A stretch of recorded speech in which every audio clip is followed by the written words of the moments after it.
President সুশান্তর নেতৃত্বে মোহন সরকার এইখানে সবচেয়ে সন্ত্রাসী বিশালগড়ের, যিনি সন্ত্রাস পুরো বিশালগড়ে কায়েম করে রেখেছেন, ওনার নেতৃত্বে রিভলভার দিয়ে ফায়ার করা হয়েছে এবং আমাদের একটা কর্মীকে আমাদের শান্তিপূর্ণভাবে আমরা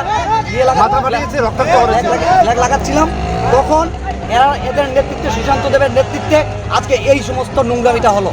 বিশালগড়ে এই ধরনের নোংরামি আমরা জাতীয় কংগ্রেস বরদাস্ত করবো না। আজকে আমরা জাতীয় সড়ক অবরোধ করেছি। আজকে আমরা জাতীয় করণ যতক্ষণ পর্যন্ত আমাদের এই ঘটনার সুষ্ঠু তদন্ত না হয় আর এইসব দুষ্কৃতিকারীরা যতক্ষণ পর্যন্ত অ্যারেস্ট না হয়, আমরা রাস্তা অবরোধ ছাড়বো না। আমাদের প্রচুর কর্মী আহত হয়েছে, এর মধ্যে একজন কর্মী মাথা ফাটিয়েছে এবং থানাতে বর্তমানে হসপিটালে এডমিট করা হয়েছে মাথায়। এবং এখানে সবচেয়ে ভূমিকা কি? পুলিশের ভূমিকা নেই, পুলিশ এখানে রিভলভার নিয়ে ফায়ার করা হয়েছে, সবাই দেখেছে, অনেকের কাছে রেকর্ডিং আছে, হয়তো বা আপনারা সাংবাদিকরা দেখেন, তদন্ত করে পাবেন।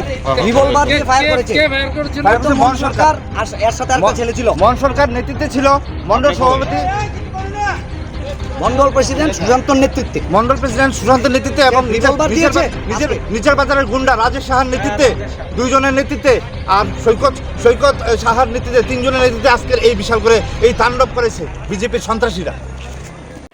আমি বাজার দিকে যাইতে আছি, দাউদখোলা কালী মন্দিরের সামনে গিয়ে দুইটার দিকে এই দৌড়ে মারে অবস্থা, এর মধ্যে হেরে দেখছি কয়েকজনের পিঠে আছে, ইচ্ছা ভালো গেছে।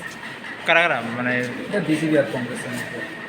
আচ্ছা, এত আমার জেলাতো ভাই, এর নাম হলো সেকেন্দার আলী। বাড়ি কোনখানে? বাড়ি দিনচানাম। তিনি কোন দলের সঙ্গে?